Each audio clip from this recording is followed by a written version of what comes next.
Mais qu'est-ce que je peux faire? Je ne suis pas Dieu, moi. Souffla le vieil homme.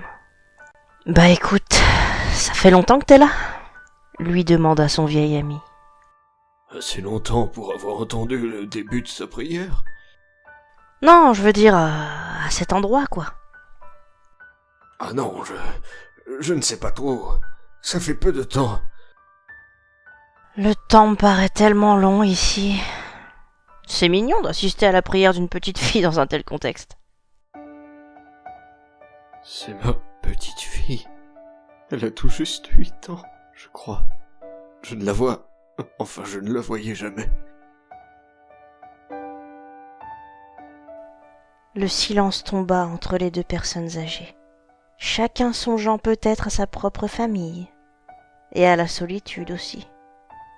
Le grand-père était plongé dans une profonde tristesse. En effet, la petite ne l'avait pas entendu arriver, et ne semblait pas l'entendre du tout, toute concentrée qu'elle était à sa prière. Il ne savait pas pourquoi cela le chagrinait à ce point, mais il était fort peiné. Mon Dieu, s'il vous plaît, j'aimerais vraiment que maman arrête de pleurer.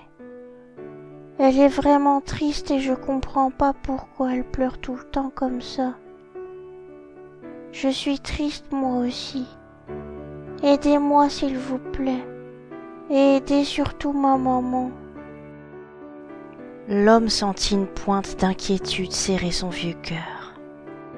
Ainsi la mère de sa petite fille pleurait? C'était donc de sa propre fille dont il s'agissait. Sa propre fille était actuellement en larmes. Il n'avait jamais vraiment été doué pour consoler, ni même pour communiquer de façon générale. Cela ne faisait pas vraiment partie de l'éducation qu'il avait reçue, à vrai dire. Mais, aussi pressante que fut tout de même l'envie d'aller rejoindre sa descendance directe, il ne put se résoudre à quitter la pièce, du moins l'entrée de la chambre de la petite. Il s'approcha d'elle, s'agenouilla et posa une main sur son épaule. Ta maman est une grande personne, ma petite. Elle ne pleurera pas longtemps, ne t'en fais pas. Les adultes sont tristes aussi, parfois. Mais cela ne doit pas t'inquiéter, car elle sera toujours forte pour toi. C'est sûrement un petit chagrin qui lui passera. Cela arrive. Mon Dieu, s'il vous plaît.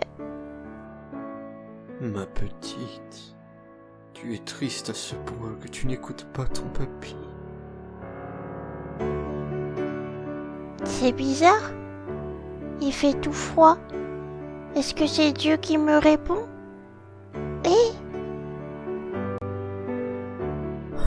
Tu me flattes. C'est pas Dieu, c'est papy. Mais alors qu'il ricanait, son ami, qui se tenait derrière lui, se racla la gorge et lui dit « En fait, elle ne te voit pas. Elle ne t'entend pas non plus d'ailleurs. Elle te prend pas pour Dieu, mon pauvre vieux. » Mais comment... Soudain, une femme entra dans la pièce. Le vieil homme se retourna, alerté par le bruit grinçant de la porte. C'était sa fille. Ses yeux étaient humides, et son visage était ravagé par d'abondantes larmes, il le voyait bien. Que disait-il autrefois, quand elle pleurait? Il n'en savait plus rien, à part qu'il se sentait bien maladroit dans ces moments-là. « Ma puce », commença la jeune femme. « Maman, t'as encore pleuré? Pourquoi tu pleures tout le temps? » « Écoute, ma puce, je dois te parler. » La petite fille grimaça, angoissée à l'entente de ces mots. Elle avait horreur de ce genre de phrase, et a raison. Elle s'attendait déjà à quelque chose de grave, et d'autres larmes lui piquaient déjà les yeux.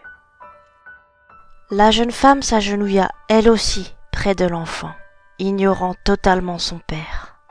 « Je voulais pas t'inquiéter comme ça.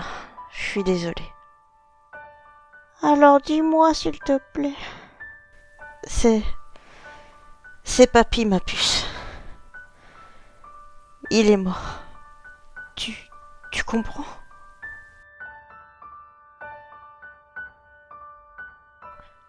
Le vieil homme se releva, sous le choc. Il avait beaucoup oublié de son vivant. Mais de là à ne pas réaliser qu'il était mort? Le trou béant qui avait creusé son vieux cœur se mua soudain en un gouffre d'infinie tristesse. Et le poids de cette dernière pesait lourd sur ses frêles épaules. Il garda le silence, à la fois choqué et secoué par toutes les émotions qu'il venait d'encaisser. La petite fille se mit à pleurer à chaudes larmes. Sa mère l'enlaça tendrement, des perles de chagrin ruisselant sur son visage. Elle ne voulait pas peiner sa fragile petite fille davantage, mais sa propre douleur était immense. Mais je le voyais jamais, se plaignit la petite. Et là, je le verrai plus jamais. Je sais, ma puce. Je comprends pas. Les gens meurent quand ils sont très vieux, ma petite puce. C'est comme ça. Ils partent et ils ne reviennent pas. Ils dorment pour toujours. Mais pourquoi je pleure alors? Je connaissais à peine papy. Mais je me sens mal, maman. Je me sens pas bien. C'était ton grand-père, mon poussin, c'est normal. C'est normal que tu pleures. Il va beaucoup nous manquer. Vraiment beaucoup. Le silence tomba sur la chambre de l'enfant, entrecoupé par les sanglots de la petite et les larmes pudiques mais mal contenues de sa maman. Le vieil homme regardait le spectacle, ne sachant que dire. Il était mort et sa fille pleurait. Alors sa fille l'aimait vraiment. Pourquoi ne venait-elle jamais le voir alors? Pourquoi était-il mort seul dans une maison de retraite loin d'elle et de cette petite fille qui pleurait sans même comprendre pourquoi? Il eut une pensée qui l'affligea encore davantage. Ainsi son souvenir allait-il périr bien vite, car seule sa fille pensait encore à lui ici-bas. Cet enfant, qui ne le connaissait à peine, ne garderait guère de souvenirs de sa personne en vieillissant, si ce n'est peut-être du choc et du chagrin de sa mère, par cette dure journée. Mais arriva quelque chose qui le surprit fortement. Ma puce, dis-moi, tu veux que je te raconte des histoires sur papy? J'ai plein d'histoires rigolotes à te raconter. C'est vrai? Il a fait des bêtises? Oh non, c'est pas ça, tu verras. Allez, viens, on va s'asseoir sur le lit, toutes les deux. Sur ces mots, la jeune femme souleva la petite fille et s'assit sur le petit lit. Elle la posa délicatement sur ses genoux, quoiqu'un peu lourdement, puis elle lui dit « Pouh, ce que t'es lourde !»« C'est pas vrai !»« Oh que si !» Alors, par où commencer?